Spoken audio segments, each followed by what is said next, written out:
উস্তাদে হান্নানা বলল, হুজুর আমার কান্না বন্ধ হবে, তবে আপনি ওয়াদা করে দিয়ে যান কিয়ামতের মাঠে আপনি নবী আমাকে সারা জান্নাতে যাবেন না।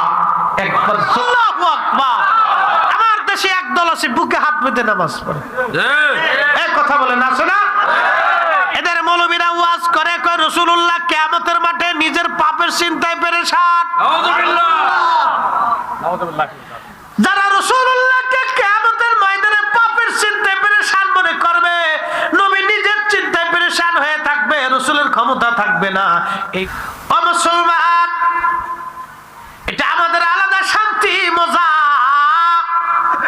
নবী পাইয়া আমরা খুশি, নবী পাইয়া একটা গাছ সুস্থনে হান্নানা, একটা মরা কাঠ নবী পাইয়া জিন্দা হয়ে গেল। কি বুঝলেন? সহিহ বুখারীর ঘটনা আমি আপনাদেরকে শোনাই। 10টা প্রাণী এবং বস্তু জান্নাতে চলে যাবে, মানুষ এবং জিন ব্যতীত 10টা প্রাণী বস্তু জান্নাতে যাবে। এই 10টা প্রাণী বস্তু ছাড়া সৃষ্টির আর কোনো বস্তু জান্নাতে যাবে না। এই গাছ যাবে না, মাছ যাবে না, পশু যাবে না, পাখি যাবে না, কিচ্ছু যাবে না। এই সোনা দানাও আল্লাহর কোনো প্রয়োজন নাই, এই সম্পদ যা মাটির নিচে আছে এটাও আল্লাহর দরকার নাই। সব সেই দিন আল্লাহ রাব্বুল আলামিন মাটি বানাই দিবে, কিচ্ছু জান্নাতে যাবে না। কিন্তু 10টা প্রাণী বস্তু জান্নাতের মধ্যে চলে যাবে। একটা হযরতে সুলাইমান আলাইহিস সালামের পাখি হুদহুদ, আর একটা হযরতে রাহমাতুল লিল আলামিনের সাথে থাকা সেই প্রাণী, সেই উটের নাম কাসওয়া। আর একটা বস্তু আল্লাহর নবীর সঙ্গে জান্নাতে যাবে, সেটার নাম উস্তুনে হান্নানা। আর একটা কুত্তা জান্নাতে চলে যাবে, আসহাবে কাহাবের কুকুর কিতমির, এটা জান্নাতে চলে যাবে। একসাথে জোরে বলা যাবে কি সুবহানাল্লাহ। মানুষ আর জিন দুই প্রাণী ছাড়া আর কেউ জান্নাতে যাবে না। কিন্তু 10টা প্রাণী বস্তু শুধু ভালোবাসার জন্য জান্নাতে চলে যাবে। তার ভিতরে একটার নাম কাসওয়া। এটা নবীরে খুব ভালোবাসতে, ভালোবাসতে বাসতে এমন পর্যায়ে গেল, রহমতের নবীর ইন্তেকাল হয়ে গেল। ইন্তেকাল হয়ে যাওয়ার পরে সব প্রাণী, সব মানব সাহাবীরা পাগল পারা হয়ে গেল। নবী নাই মদিনায়, সব সাহাবীরা পাগলের মতো হয়ে গেল। এই উট নবীজির কাঁধে করে পিঠে করে ময়দানে চলতো। এই উটটা পাগল পারা হয়ে গেল। এই উট পাগল পারা হয়ে যাওয়ার পরে 3 দিন পর্যন্ত উটের কান্না বন্ধ হয় না। উট শুধু কাঁদতে লাগলো, শুধু কাঁদতে লাগলো। আপনারা জানেন উট যখন কাঁদে তখন এটা মানুষের মতো জোরে জোরে জোরে জোরে চিৎকার করতে থাকে। একাধারে 3 দিন উট কাঁদতে লাগলো, উটের কান্না বন্ধ হয় না। 3 দিন পরে সহ্য করতে না পারে কাসওয়া একটা কুয়ার মধ্যে ঝাঁপিয়ে পড়ে আত্মাহুতি দিয়ে আল্লাহর নবীর দরবারে চলে গিয়েছিলেন। আল্লাহর নবী বলে গেছেন, উম্মত আমি কিয়ামতের মাঠে কাসওয়ার পিঠে চড়িয়া কাসওয়াকে নিয়ে আমি নবী জান্নাতে চলে যাব। ফুলসিরাত পাড়ি দিয়া। একবার জোরে বলা যাবে কি সুবহানাল্লাহ। আচ্ছা আপনারা বলেন, আচ্ছা আপনারা এত বুঝি না, ব্যস্ত হয়েছেন কেন? এত ব্যস্ত হয়েছেন কি? এক ওয়াজ কত শুনবে মানুষ? কোটি কোটি মানুষ এই ওয়াজটা শুনছে। হাজার অন্তত 20টা মিডিয়া আছে। একই ওয়াজ যদি বারবার করে তো মানুষকে হুজুর একই ওয়াজ করে, এগুলো সমস্যা আপনারা বুঝবেন না। আমার প্রবলেম আছে, আবেগ দিয়ে কারো কাজ হয় না। বক্তার বক্তব্য নিজের ইচ্ছা অনুযায়ী করতে দেন। আপনাদের ইচ্ছা করলে আরেক বক্তা নিয়ে আসবেন, আমরা আনবেন না। বক্তার ইচ্ছা অনুযায়ী বক্তব্য দিতে দিবেন। এটির ভিতরে আল্লাহর তাইদ রহমত থাকে।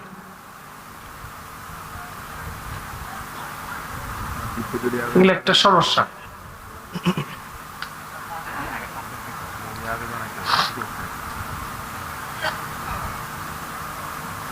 এগুলো প্রবলেম, আপনারা এগুলো করবেন না। আমার বেলালের ওয়াজ শুনছে না কেডা? তারপরে এখানে নতুন করে করার কি আছে?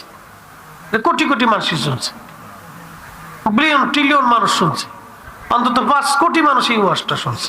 এক ওয়াজ করলে হুজুরকে মানুষ যায় পরে হুজুর একই ওয়াজ করে, যেখানে যায় শুধু খালি বেলালের ওয়াজ করে। একটা নাম উঠে গেলে শেষে একবার মান সম্মানের ব্যাপারে নতুন ওয়াজ শুনতে হয়, কোরআন হাদিস থেকে শুনতে হয়। এটা তো শুনছে, মানুষ শুনছে, বহু মানুষ চোখের পানি ফেলছে। আপনারা আবেগের কারণে বলেন ঠিক আছে, কিন্তু সবসময় আবেগ দিয়ে কাজ হয় না, কিছু সময় বিবেক খাটাইতে হয়। মানুষ শেষে আপনি 10 জন মহব্বত করলে আর 10 জন বলবে কি যে হুজুর খালি একই ওয়াজ করে।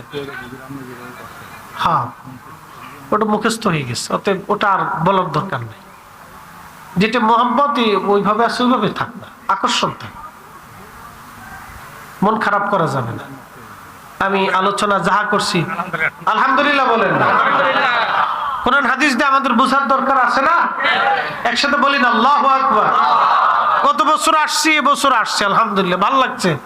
আপনারা আমার ওই ভাইরা অনেক পরিশ্রম করে মেহনত করে জানি একটা আশা আকাঙ্ক্ষা থাকে, এটা প্রেমের দাবি, কিন্তু প্রেমের দাবি করলে অনেক সময় মানা যায় না। ইশকের তারুণে আপনারা বলে থাকেন, কিন্তু অনেক সময় রক্ষা করার অসুবিধা আছে। মোহতারাম, তো যেই কথা বলছিলাম যে আমি মহব্বতের আলোচনা করতে যে চলে গেছি। উঠ পেশাব করার পরে কোনোদিন পানি লইছে? আমার দিকে তাকান, 5টা মিনিট সময়। উঠ পেশাব করার পরে কোনোদিন পানি নিছে? পায়খানা করার পরে ঢিলা কুলুপ নিছে? ও অন্য উটের সাথে মিলন করার পরে গোসল করছে? ওর জীবনের কোনো শরীয়ত নাই, কোন শরীয়ত নাই, কিন্তু এক কারণে জান্নাতে চলে গেল, আল্লাহর নবীকে ভালোবাসার জন্য। কি কথা বল, ঠিক কি না? এক সাহাবী এসে বলতেছে, ইয়া রাসূলুল্লাহ মা তাসআ, কিয়ামত কোন দিন হবে? নবীজি জিজ্ঞেস করলেন, সাহাবী তুমি কিয়ামতের জন্য কি সামানা জোগাড় করছো, কি রোজা জোগাড় করছো, কি হজ, কি যাকাত, কি নামাজ, কি পাথেও তুমি নিছো? সাহাবী বলতেছে, ইয়া রাসূলুল্লাহ, ইয়া হাবিবাল্লাহ, আমার নামাজ নাই, রোজা নাই, জিকির নেই, ফিকির নেই, হজ নেই, ইবাদত নেই, কিন্তু আমি হলফ করে বলতে পারি আল্লাহ এবং তার নবীকে ভালোবাসি।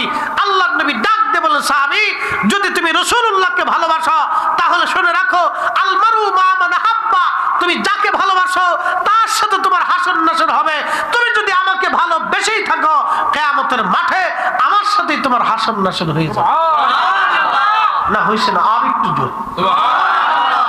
আপনারা রাসূলকে ভালোবাসেন? বাসেন? বাসেন বিদায় তো আসছেন, না বাসলে আর আসতেন না। বাসেন বিদায় আসছেন।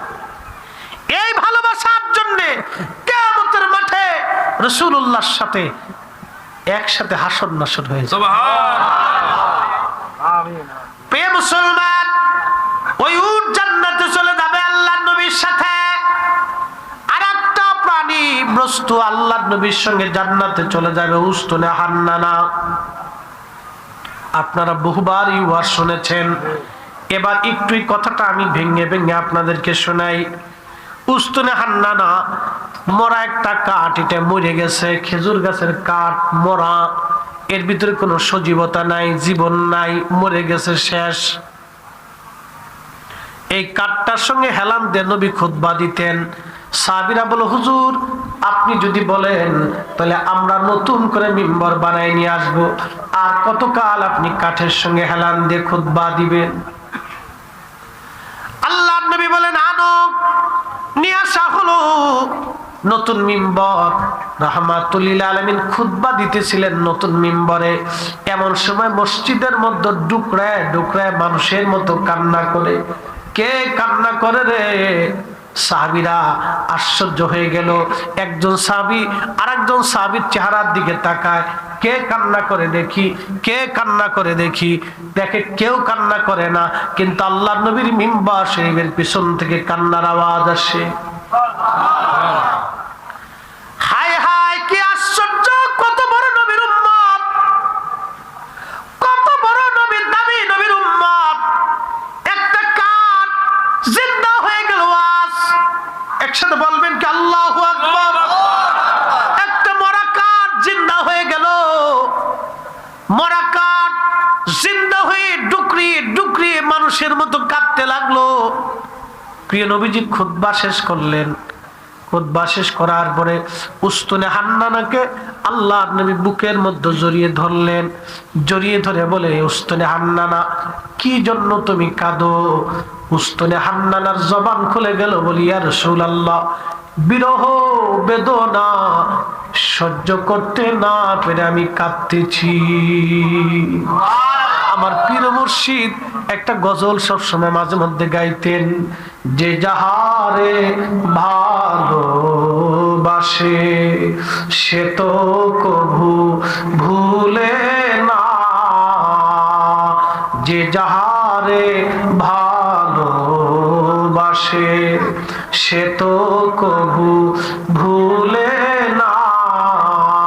রসুল তোমায় ভালোবাসে, মৌলা তোমায় ভালোবাসে, তুমি তারে ভুইল না, যে যাহারে ভালোবাসে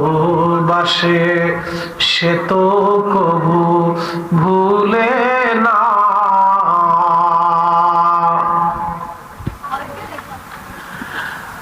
শাহাতলির মুসলমান, উস্তুনে হান্নানা মরা কাঠ। একসাথে বলেন তো সুবহানাল্লাহ। জীবন দেয়কে ন্যায়কে মরা কাঠ। এই মরা কাঠ আল্লাহ রসুলের সোহবতে থেকে মরা কাঠ। সোহবত বিহনে পাগল পারা হয়ে জেতা হয়ে গেল, জেতা হয়ে কাঁদতে লাগলো, জিন্দা হয়ে কাঁদতে লাগলো। একটা বোঝার চেষ্টা করতে হবে। এই মরা কাঠকে নবীজি জড়িয়ে ধরে বললেন, উস্তুনে হান্না না, তোমার কিসের বিরহ বেদনা? বলে হুজুর, এতদিন আপনি আমার সাথে খুতবা দিলেন, আজকে নতুন মিম্বার আনা হয়েছে, আমি বুঝতে পারছি আপনি আর আমার সাথে কোনোদিন হেলান দিবেন না। নবী বিরহ বেদনা সহ্য করতে না পেরে, বরদাস্ত করতে না পেরে আমি কাঁদতেছি। একটা মরা কাঠের বিবেক তৈরি হয়ে গেল। নবী বিরহ বেদনা সহ্য করতে না পেরে কাঁদি। নবী গো, আপনার বিরহ বেদনা সহ্য করতে না পেরে কাঁদতেছি। উস্তুনে হান্নানা, তোমার কান্না কি বন্ধ হবে না? কি করলে কান্না বন্ধ হবে? উস্তুনে হান্নানা বলল, হুজুর আমার কান্না বন্ধ হবে, তবে আপনি ওয়াদা করে দিয়ে যান কিয়ামতের মাঠে আপনি নবী আমাকে সারা জান্নাতে যাবেন না। একবার আল্লাহু আকবার। আমার দেশে একদল আছে বুকে হাত বেঁধে নামাজ পড়ে, এই কথা বলে না শোনা। এদের মৌলবীরা ওয়াজ করে, কয় রাসূলুল্লাহ কিয়ামত। এই ওয়াজ যেই মৌলবী করবে ওরে জুতা দিয়ে বাইরিয়া এই মাহফিল থেকে বিদায় করার দরকার।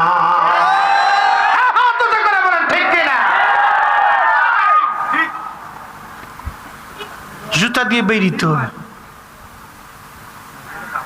সহিহ বুখারী হাদিস, একটা কথা বুঝে যাবেন। এই আমি মরা কাঠের ব্যাখ্যা দিতেছি, একটু বুঝেন। রাত গভীর হয়ে গেছে, দুর্বলতা আসবে আমি জানি। অ্যাটেনশন সবাই একদিকে, আমার দিকে একটু। মুসল্লিন کرام যারা আছেন আমার দিকে তাকান। কাঠটা মরা হয়ে গেল জেতা, কি জন্য? বিরহ বেদনা। নবীর ভালোবাসা একটা মরা কাঠ জিন্দা হয়ে গেছে। রাসূলের ভালোবাসায় যদি মরা কাঠ জিন্দা হতে পারে, এই নবীর উম্মত, আমাদের কলিজা এখনো জিন্দা। রাসূলুল্লাহর মহব্বতে আমাদের কলিজাকে সবসময় সিক্ত রাখতে হবে, জিন্দা রাখতে হবে, নবীর পক্ষে থাকতে হবে।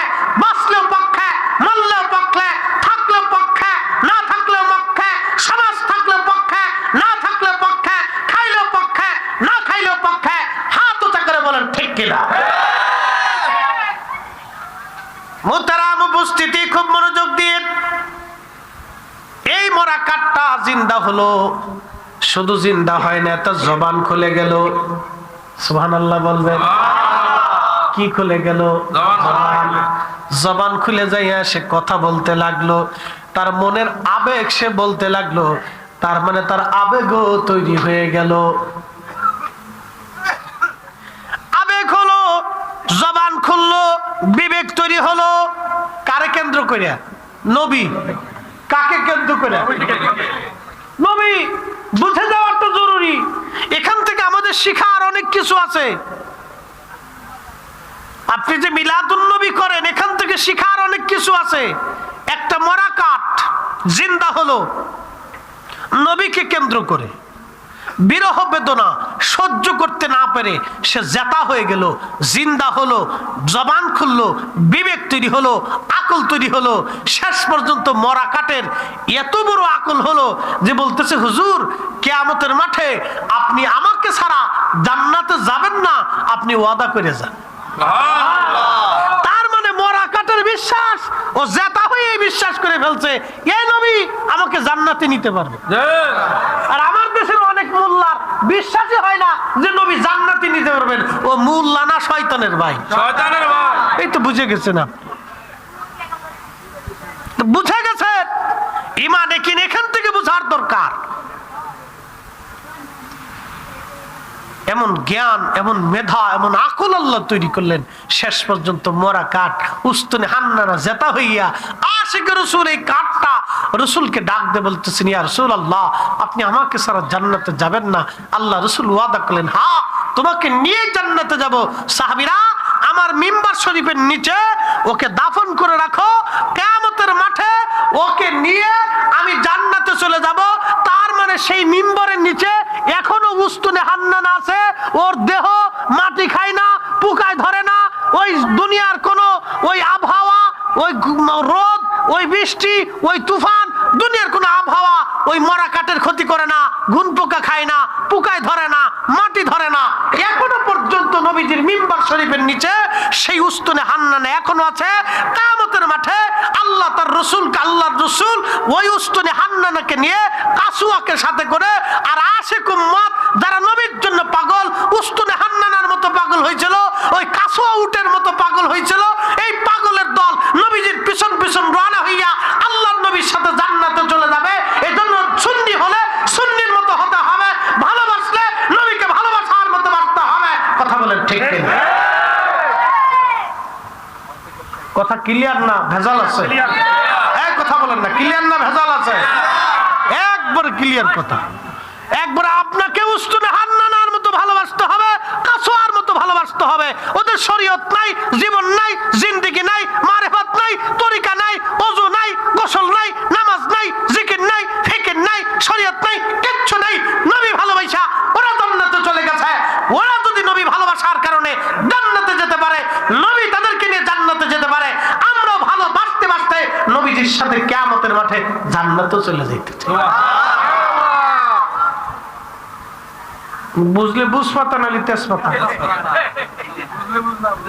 তাহলে আর কিচ্ছু করার নাই তো। তাহলে এখন আপনারা বলেন মিলাদুন নবী মাহফিল হবে?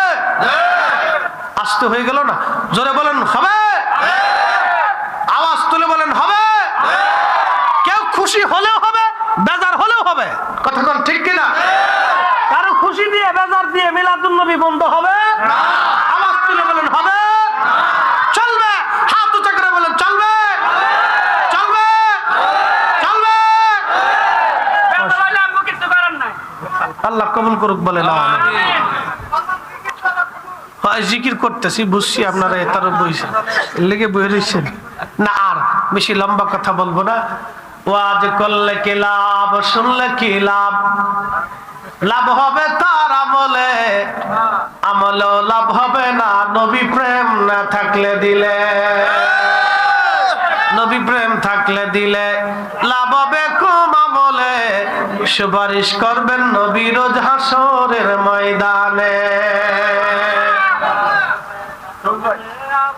জিকির করবো অসুবিধা নেই, কিন্তু জিকির খেলে আমি করলে হবে না, আপনাদের করতে হবে। জিকির কেন করবেন এটা আগে বুঝাই দিয়ে তারপরে জিকির করে। জিকিরটা কেন করবেন? আজকে আমার খুতবার আলোচ্য বিষয় ছিল জিকিরের মর্তবা, মর্যাদা, ফজিলত নিয়ে। এই আমি আজকে জুমাতি বিষয়ের উপরে বিশদ আলোচনা করছি। বুখারী শরীফে একটা হাদিস আসছে, আল্লাহ রাসূল বলছেন জিকির করনেওয়ালা আর না করনেওয়ালার ভিতরে তফাৎটা কি? যে জিকির করে সে জিন্দা, যে জিকির করে না সে মুর্দা। যে জিকির করে সে জিন্দা মানুষের মতো, আর যে জিকির করে না সে মুর্দা মানুষের মতো।